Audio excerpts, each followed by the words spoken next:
हमारे देश में फाइनेंशियल प्लानिंग फॉर रिटायरमेंट करने के सबसे अच्छे समय हो सकते हैं कि तुम्हारा फर्स्ट पेचेक, और दूसरे अच्छे समय हो सकते हैं कि अब एक सेइंग भी होते हैं कि it's never too early to start planning for your retirement. इसका अर्थ होते हैं कि हम जल्दी से हमारे रिटायरमेंट के बारे में हम प्लान करनी पड़ेगी, जिसके वजह से हमको ज़्यादा फ़ायदा उठा पाएगी। आज यह वीडियो में हम डिस्कस करते हैं कि 10 financial doctrines of vice retirement planning के बारे में। चलो वीडियो शुरू करते हैं। हेलो दोस्तों, welcome to holistic investment dot in YouTube channel. अब हम देखेंगे कि 10 इनक्रेडिबल थिंग्स जिसके वजह से हम स्ट्रेस फ्री रिटायर्ड लाइफ को हम गारंटी कर सकते हैं। फर्स्ट वन होते हैं कि प्रोवाइड फॉर कंटेंजेंसीज। यह तो इम्पॉर्टेंट इंग्रेडिएंट हो सकते हैं हमारा हिच फ्री रिटायर्ड लाइफ जीने के लिए। अगर देखेंगे तो ज़्यादा सेल्फ एम्प्लॉयड और कि प्राइवेट सेक्टर एम्प्लॉयज़ को भी गवर्नमेंट सोशल सिक्योरिटी स्कीम्स और कि रिटायर्ड बेनिफिट्स ज़्यादा न होने के कारण रिटायरमेंट के बाद आने वाले कंटेंजेंसीज को उतना फोकस करने की ज़रूरत पड़ती है। अगर आपने एक नौकरी में है तो तुमको ज़्यादा ऑल्टरनेटिव्स होते हैं इमरजेंसी सिचुएशंस को हैंडल करने की।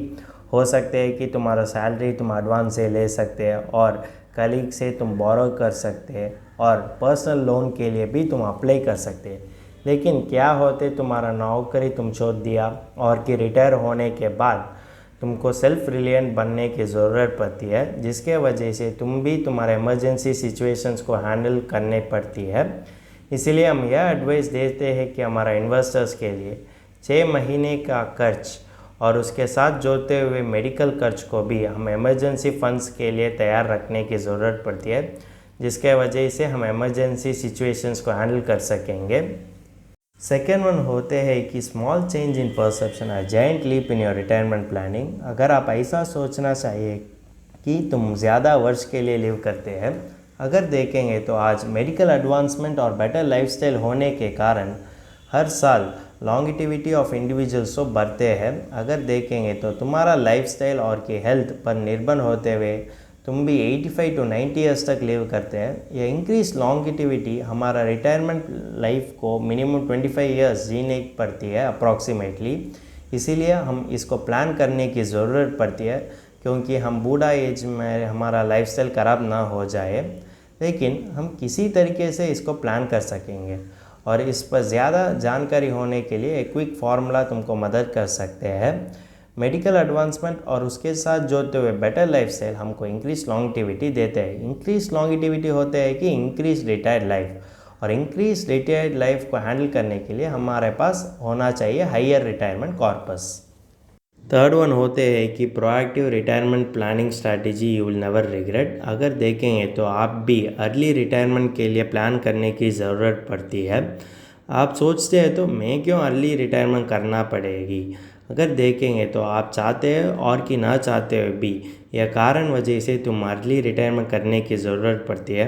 कारण हो सकते हैं कि तुम्हारा तबीयत तो ख़राब हो सकते हैं और तुम्हारा नौकरी भी छोड़ दिया जाते हैं, और किसी समय ऐसा होता है कि तुम्हारा परिवार का बूढ़ा आदमी का तबीयत तो ख़राब हो सकते हैं, जिसके कारण तुम केयर करने के कारण तुम्हारा नौकरी को तुम छोड़ने की ज़रूरत पड़ती है। अगर आप लड़के हैं तो फैमिली नीड्स फुलफ़िल करने के लिए भी तुम वॉलंटियरली रिटायरमेंट को चुन कर सकते हैं। यह कारण के लिए तुम्हारे पास मोर सेविंग्स होना चाहिए। अगर देखेंगे तो रिटायरमेंट किसी तरह भी हो सकते हैं, वॉलंटियरली अर्ली रिटायरमेंट और की फोर्स रिटायरमेंट। अगर आपको यह विषय पर ज़्यादा क्लैरिटी मिलना चाहिए तो हमारा आर्टिकल पढ़ सकते हैं। यह आर्टिकल का लिंक डिस्क्रिप्शन में दिया गया है तुम्हारा रेफरेंस के लिए। फोर्थ वन होते हैं कि beat the inflation before it beats you. इसका अर्थ होता है कि हम सब इन्फ्लेशन से बचना चाहिए। अगर आपने वर्किंग क्लास में है तो तुम्हारा पर्सनल फाइनेंस इन्फ्लेशन वजह से ज़्यादा अफेक्ट हो सकते हैं। फिर इसका थोड़ा सा सोल्यूशन दे सकते हैं, लेकिन हमको यह पॉइंट ध्यान रखना है कि हम नौकरी छोड़ते हैं, इन्फ्लेशन हमको नहीं छोड़ते हैं। इसीलिए हम इन्फ्लेशन एडजस्टेड खर्च के लिए तैयार होना ज़रूरी पड़ती है। कुछ इन्वेस्टर्स ऐसा सोचते हैं कि मैं 2 crores एक्यूमुलेट करने के बाद रिटायर होऊंगा। अगर देखेंगे तो जब हमने उसका inflation adjusted retirement corpus calculate करने के बाद हमको पता दिया कि 2 crores भी सफिशिएंट नहीं है कि उसको कंफर्टेबल रिटायरमेंट लाइफ जीने के लिए। अगर देखेंगे तो पहले साल और कि पहले 2 साल के लिए यह तो तुम्हारा एक्सपेंसेस तो मीट कर सकते हैं, लेकिन क्या हो सकते हैं 10th साल में और कि 11th साल में, इसके बारे में भी हम सोचने की ज़रूरत पड़ती है। अगर आपको यह इन्फ्लेशन से बचने चाहते हैं तो इसका 2 तरीके हो सकते हैं। पहले होते हैं कि लार्जर कॉर्पस को अक्यूमुलेट करना, और दूसरे होते हैं कि इन्फ्लेशन एडजस्टेड कॉर्पस तो अक्यूमुलेट करना चाहिए और कि इन्वेस्टमेंट तो सही होना चाहिए, जिसके वजह से हम इन्फ्लेशन से बच कर सकते हैं और हैप्पी रिटायर्ड लाइफ को लीड कर सकते हैं। 5th वन होते हैं कि a little mistake that could रूइन your retirement corpus almost overnight. इसका अर्थ होते हैं कि हम करने वाले कुछ गलतियों वजह से हमारा रिटायरमेंट कॉर्पस ऑलमोस्ट ओवरनाइट गायब हो सकते हैं। इसका ऑल्टरनेटिव हो सकते हैं कि हमको increase medical expenses after retirement पर ध्यान रखना है। अगर देखेंगे तो ज़्यादा लोग ने उसको रिटायरमेंट के बाद आने वाले मेडिकल एक्सपेंसेस को अंडर एस्टिमेट करते हैं, लेकिन हम यह पॉइंट ध्यान रखना है कि यह एक्सपेंसेस तो इनएविटेबल हो सकते हैं हमारा बूढ़ा एज में। अगर देखेंगे तो ज़्यादा मेडिकल प्रॉब्लम्स भी बूढ़ा एज में भी आते हैं, जिसके वजह से हमारा हेल्थ केयर एक्सपेंसेस भी बढ़ते हैं, और यह तो हम अवॉइड नहीं कर सकते हैं। अगर देखेंगे तो यही कारण के लिए हम बोलते हैं कि हम ज़्यादा प्रोविज़न देना चाहिए मेडिकल इंश्योरेंस लेने में। अगर देखेंगे तो मेडिकल इंश्योरेंस लेने से पहले यह चीज़ों पर हम ध्यान रखने की ज़रूरत पड़ती है। पहले होते हैं कि और फैमिलीज जनरल हेल्थ, दूसरे होते हैं कि families history of certain genetic disorder, और तीसरा होते हैं कि class of hospital you get treated in India. अगर देखेंगे तो इसके वजह से हम एक proper estimation for medical insurance दे सकते हैं। अगर देखेंगे तो फाइनेंशियल प्लानिंग का इम्पॉर्टेंट चीज़ होता है कि मेडिकल इंश्योरेंस। अगर देखेंगे तो मेडिकल इंश्योरेंस लेने से पहले यह चीज़ों पर भी हम ध्यान रखना चाहिए कि हमको हमारे पास कितना रिज़र्व और कि नॉन क्लेमेबल फंड होते हैं, और ऑनगोइंग मेडिकल एक्सपेंसेस पर भी हम ध्यान रखना है, जिसके वजह से हम प्रॉपर मेडिकल इंश्योरेंस ले सकते हैं। 6th वन होते हैं कि keep your depth under control. इसका अर्थ होता है कि हमारा डेप्थ को हम कंट्रोल करना चाहिए। अगर देखेंगे तो जल्दी से जल्दी हमारे डेप्थ को हम पे ऑफ करते हैं तो हमको ज़्यादा फ़ायदा मिलते हैं। अगर देखेंगे तो डेप्थ ऑन शेड्यूल एक वाइटल एस्पेक्ट होते हैं कि अच्छा फाइनेंशियल हाइजीन रखने के लिए, और यह प्रैक्टिस तो सभी लोग नो प्रैक्टिस करने की ज़रूरत पड़ती है।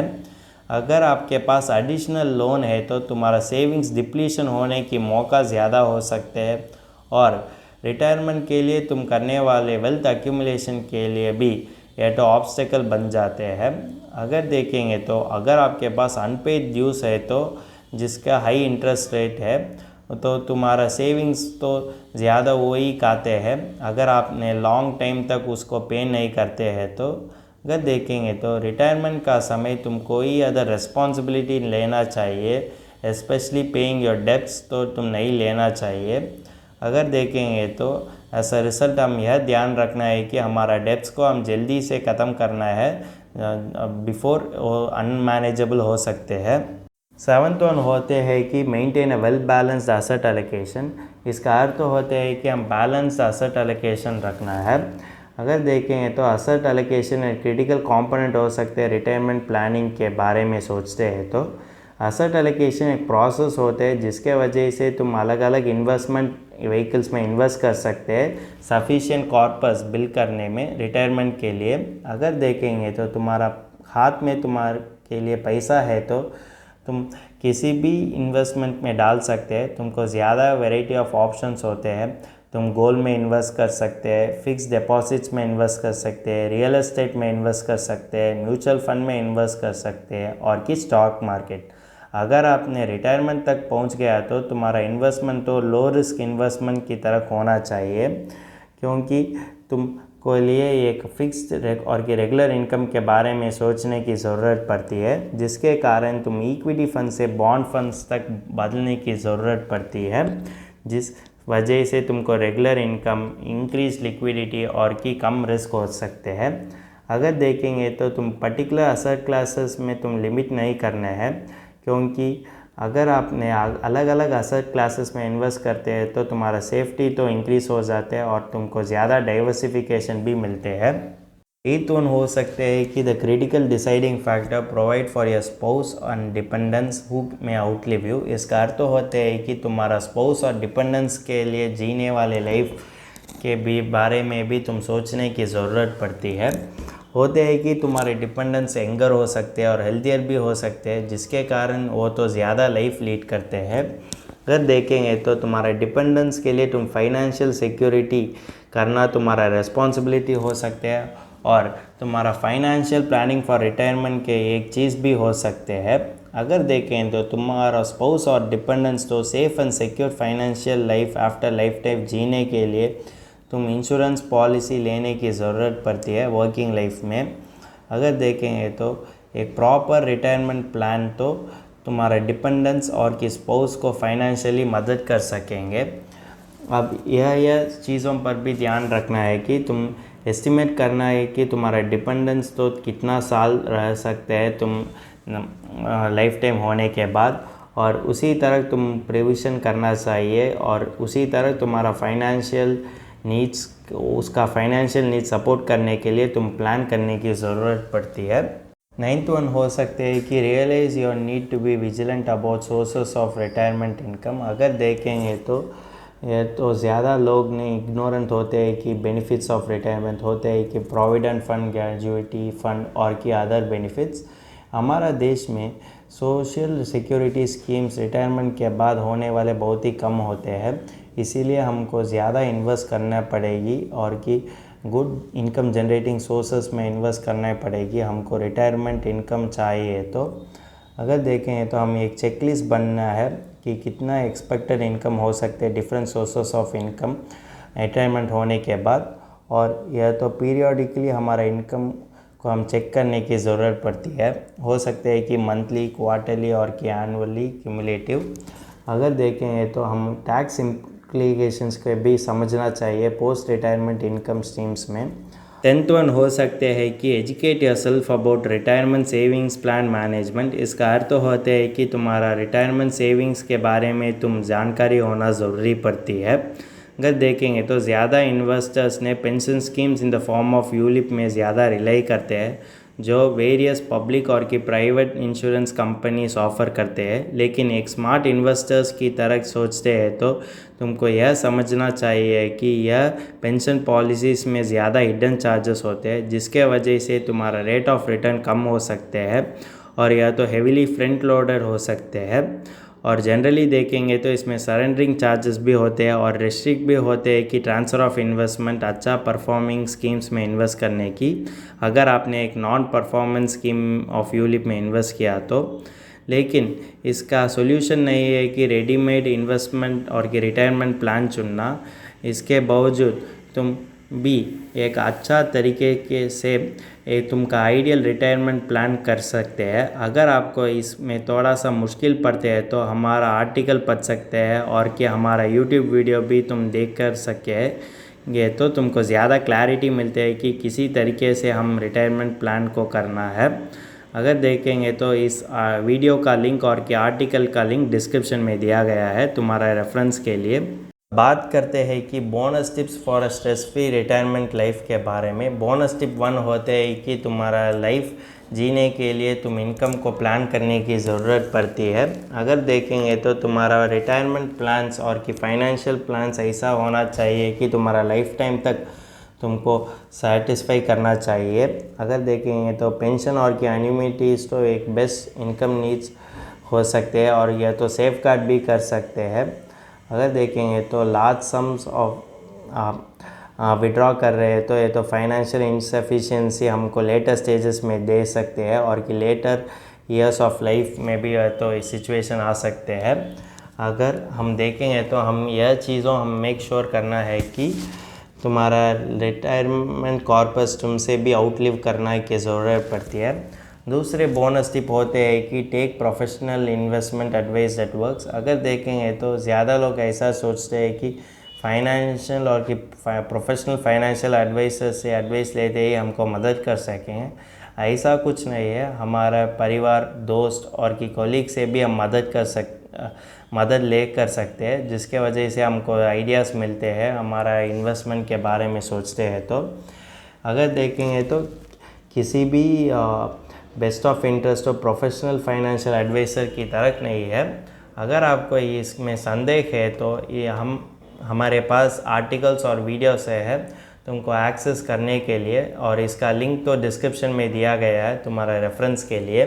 अब देखेंगे कि axillary essentials for NRI retirement. अगर देखेंगे तो एनआरआई के लिए स्पेशल केयर करना चाहिए रिटायरमेंट के बारे में, क्योंकि उसको ज़्यादा चैलेंजेस हो सकते हैं आम आदमी से कंपेयर किया तो। चैलेंजेस हो सकते हैं कि रेगुलेशंस और कि narrow time frames, geographical constraints और कि इन्वेस्टमेंट, इसीलिए उसका रिटायरमेंट के बारे में हो तो ज़्यादा सोचना पड़ेगी और ज़्यादा स्टेप्स लेने की ज़रूरत पड़ती है। इस वीडियो का फाइनल नोट हो सकते हैं कि 10 टेनेट्स को फॉलो करते हुए तुम रिटायरमेंट कॉर्पस आसानी से बिल्ड कर सकते हैं और कि स्ट्रेस फ्री रिटायरमेंट लाइफ को लीड कर सकते हैं, और तुम भी फाइनेंशियली सिक्योर बन कर सकते हैं। अगर देखेंगे तो रिटायरमेंट कॉर्पस कैलकुलेट करने के लिए कैलकुलेटर तुम उपलब्ध कर सकते हैं। यह कैलकुलेटर का लिंक डिस्क्रिप्शन में दिया गया है। अगर आपको इस टॉपिक का डिटेल रिव्यू अंग्रेज़ी में पढ़ना चाहते हैं तो हमारा आर्टिकल पढ़ सकते हैं। इस आर्टिकल का लिंक डिस्क्रिप्शन में दिया गया है। अगर तुमको इस टॉपिक में और कोई अदर फाइनेंस और इन्वेस्टमेंट रिलेटेड टॉपिक में संदेह है तो हमारा फाइनेंशियल एक्सपर्ट के साथ अपॉइंटमेंट बुक कर सकता है। अपॉइंटमेंट का लिंक डिस्क्रिप्शन में दिया गया है। और फिर इन्वेस्टमेंट के बारे में और फाइनेंस के बारे में तुमको ज़्यादा बताना चाहिए तो हमारा लाइव वेबिनार अटेंड कर दीजिए। वेबिनार का लिंक भी डिस्क्रिप्शन में दिया गया है। वेबिनार एब्सोल्युटली फ्री है। इस वीडियो तुमको पसंद है तो लाइक कर दीजिए, फ्रेंड्स के साथ शेयर कर दीजिए और ज़रूर सब्सक्राइब कर दीजिए। धन्यवाद।